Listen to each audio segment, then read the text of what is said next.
Let's be honest. If you grew up in church, you've probably heard a lot about masturbation. Some people say it's a sin, no discussion. Others say the Bible doesn't talk about it, end of story.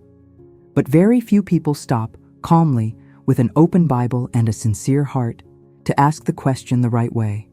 Not, what people think, but, what does God really teach us about this? And the first thing that stands out is exactly this. The Bible does not mention masturbation directly. There is no verse saying it is a sin, and no verse saying it is allowed. That is not neglect. It forces us to move beyond the surface and into discernment. When the Bible doesn't give a ready-made rule, it invites us to understand principles. One of the most quoted texts in this conversation is the story of Onan. In Genesis 38:9-10, it is written, "But Onan knew that the offspring would not be his. So when he went into his brother's wife, he spilled his semen on the ground, so as not to give offspring to his brother. What he did was wicked in the sight of the Lord, and he put him to death also." For a long time, this was used to say that the problem was the physical act itself. But when you read the text carefully, it becomes clear that God is not judging pleasure, but rebellion, selfishness, and disobedience. Onan knew what was right and chose to do the opposite. The focus is not on the body, it is on the heart. Jesus also never spoke directly about masturbation, but he went straight to the root of the issue. In Matthew 5:28, it is written, "But I tell you that anyone who looks at a woman lustfully has already committed adultery with her in his heart." Jesus is not policing hands, he is addressing desires.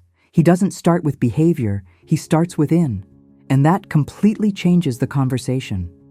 Because let's be honest about one thing, no one masturbates thinking about nothing. The real question is not the act itself, but what runs through the mind, what feeds desire, and what triggers the impulse. Was it loneliness, anxiety, boredom at the end of the day, built-up stress? And after everything is over, how does the heart feel? Do you feel like praying, like opening the Bible, like worshiping? Or is there that strange sense of distance, not because God moved away, but because something inside us shifted out of alignment? This is where a very important point comes in, especially for those who are single. The Bible makes it clear that sexual pleasure is not outside God's plan. On the contrary, He created it. But He also created a time and a place for it. Sex is part of sexual life, and sexual life, biblically, is connected to marriage. When a single person uses masturbation as a form of sexual satisfaction, they end up anticipating something God reserved for a specific context. It's not just about desire, it's about timing. God works through processes, and anticipating stages almost always creates inner confusion. The Bible itself reminds us in Ecclesiastes 3:1 that there is a time for everything and a season for every purpose under heaven. Pleasure is not a sin, but pleasure outside of its time can disorder the heart. Many times the single person's struggle is not a lack of desire, but difficulty waiting. And waiting does not mean repressing, it means learning to redirect. Here is another important point. Masturbation is not something that simply happens without decision. It involves choice, even when it feels automatic. Paul addresses this directly when he says in 1 Corinthians 6:12, "I have the right to do anything, you say, but not everything is beneficial. I have the right to do anything, but I will not be mastered by anything." The biblical question is never just can I, but is this governing me?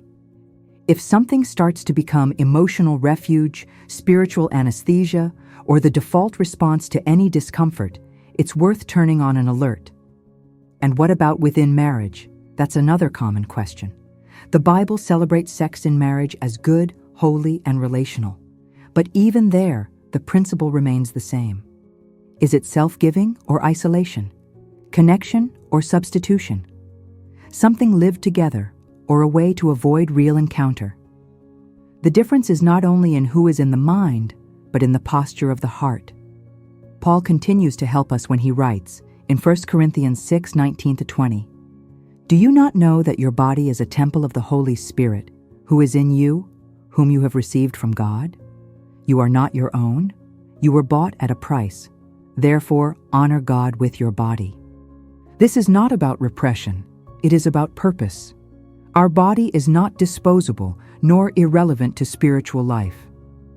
And perhaps the best filter for all of this is found in Philippians 4:8, where it is written, "Whatever is true, whatever is noble, whatever is right, whatever is pure, whatever is lovely, whatever is admirable, if anything is excellent or praiseworthy, think about such things." The mind is the starting point. What occupies your thoughts shapes your desires. What shapes your desires directs your choices. In the end, the question is not only whether masturbation is a sin or not. The question is, does this draw me closer to God or push me away? Does it produce self-control or dependence? Does it help me respect God's timing or lead me to anticipate processes? God is not after flawless behavior, but an aligned heart. And perhaps the synthesis is this: when we respect God's timing, peace grows within. Now tell me honestly in the comments, do you think the church talks more about prohibition or about maturity when addressing this topic? If this content helped you, leave a like, subscribe to the channel, and share it with someone who also wants to live faith without taboo and without unnecessary guilt.